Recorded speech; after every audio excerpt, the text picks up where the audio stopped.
Good morning, everyone. I'm sorry, wait. Oh, it's a great morning. I said that wrong. Every speech is for the audience. This means they've got to be a part of it.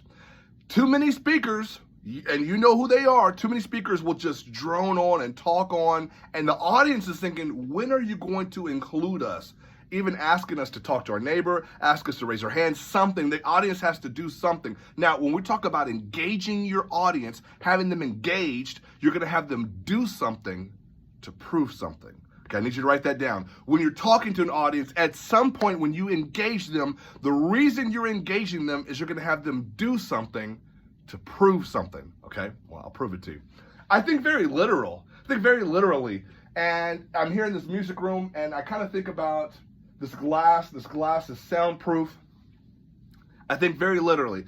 It's designed, we talked about yesterday design, because of its function, it's designed to keep certain noises out.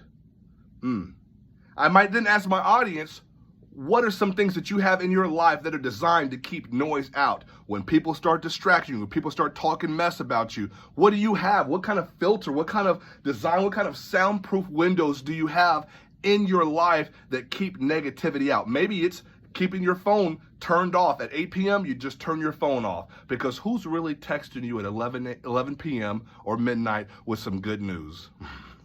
I'll wait.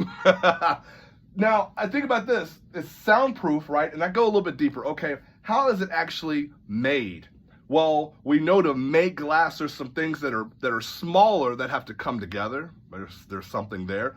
I know that there's a process to make glass. Glass doesn't just exist, there's a process. Ooh, okay, now I can tell my audience there that whatever you want to come, you see the product, you see people's product, but you don't see their process. Stop comparing yourself to other people looking at their final product, but you weren't a part of their process.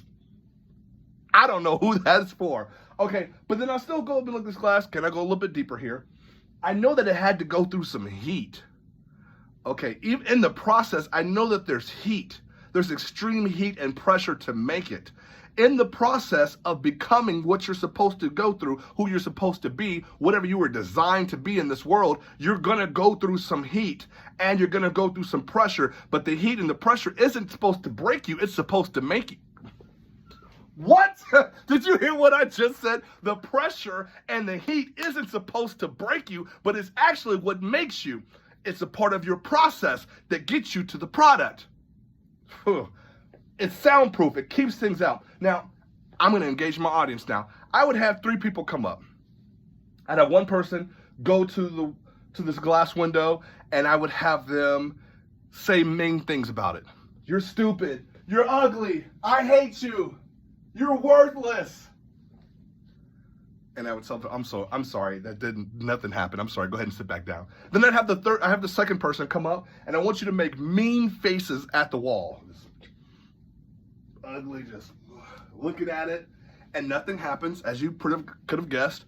I'm sorry, go ahead and give this person a round of applause. The second person will sit down. Okay, then I got my third person up. I said, okay, number 3, come on up here. I want you to get as close as you can to the wall, and then I want you to turn around and take 5 steps in the other way. They get as close as they can to the wall, and then they turn around and they take 1, 2, 3, 4, 5 steps away. They could take 10, whatever.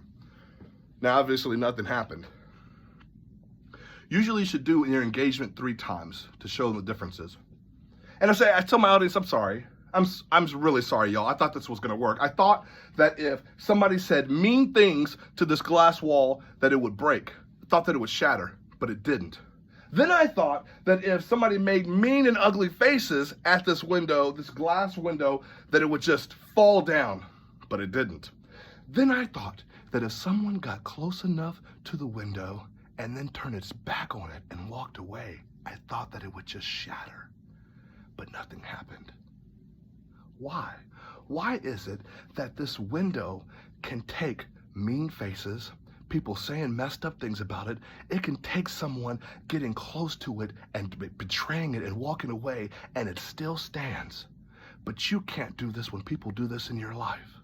When people say messed up things about you on Instagram, when things don't go your way, when people, your friends, betray you and walk away from you, how could she do that to me? And you have a whole attack because the window can take it because of it's made to design these things. It can take insults. It can take insecurity. It can take betrayal because of what it's made of. No matter how many times I yell at it, it can take it. What are you made of? You've got to ask your audience now, what are you made of when life happens? And it will. When storms happen, when insecurity, when hardship, when unemployment happens, what are you made of? Do you fall apart or do you stand still? Do you stand stronger? And you're all these things are happening, and instead of having a breakdown, why don't you have a breakthrough? Ooh. Come on, y'all better stop playing with me. What are you made of? Now, every time you involve your audience, there's got to be something they didn't see. Obviously, you didn't know that that's where I was going to go with it. But I'm going to have my audience always be a part of it because I'm going to do something. I'm going to have them do something to prove something. What are you made of?